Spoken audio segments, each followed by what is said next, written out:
احمق لوگ کہیں گے کہ مسلمان جس قبلے پر پہلے سے چلے آتے تھے اب اس سے کیوں منہ پھیر بیٹھے؟ تم کہہ دو کہ مشرق اور مغرب سب اللہ ہی کا ہے، وہ جس کو چاہتا ہے سیدھے رستے پر چلاتا ہے، اور اسی طرح ہم نے تم کو امت معتدل بنایا ہے تاکہ تم لوگوں پر گواہ بنو اور پیغمبر آخر الزمان صلی اللہ علیہ وآلہ وسلم تم پر گواہ بنے۔ اور جس قبلے پر تم پہلے تھے اس کو ہم نے اس لیے مقرر کیا تھا کہ معلوم کریں کہ کون ہمارے پیغمبر کا تابع رہتا ہے اور کون الٹے پاؤں پھر جاتا ہے۔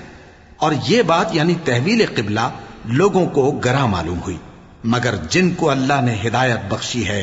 وہ اسے گراں نہیں سمجھتے، اور اللہ ایسا نہیں کہ تمہارے ایمان کو یوں ہی ضائع کر دے۔ اللہ تو لوگوں پر بڑا مہربان ہے، صاحب رحمت ہے۔ اے پیغمبر صلی اللہ علیہ وآلہ وسلم،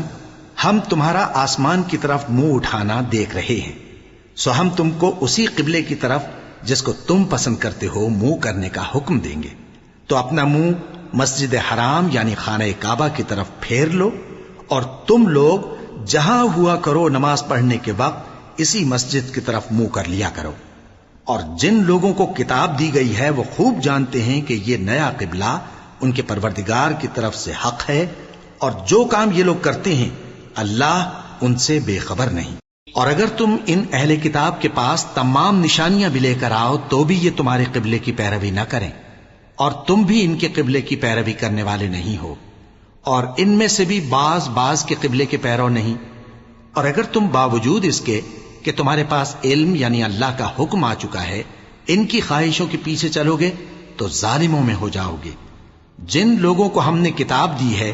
وہ ان پیغمبر آخر الزمان صلی اللہ علیہ وآلہ وسلم کو اس طرح پہچانتے ہیں جس طرح اپنے بیٹوں کو پہچانا کرتے ہیں، مگر ایک فریق ان میں سے سچی بات کو جان بوجھ کر چھپا رہا ہے۔ اے پیغمبر صلی اللہ علیہ وآلہ وسلم، یہ نیا قبلہ تمہارے پروردگار کی طرف سے حق ہے، تو تم ہرگز شک کرنے والوں میں نہ ہونا، اور ہر ایک شخص کے لیے ایک سمت مقرر ہے جدھر وہ عبادت کے وقت منہ کیا کرتا ہے، تو تم نیکیوں میں سبقت حاصل کرو۔ تم جہاں ہوگے اللہ تم سب کو جمع کرے گا،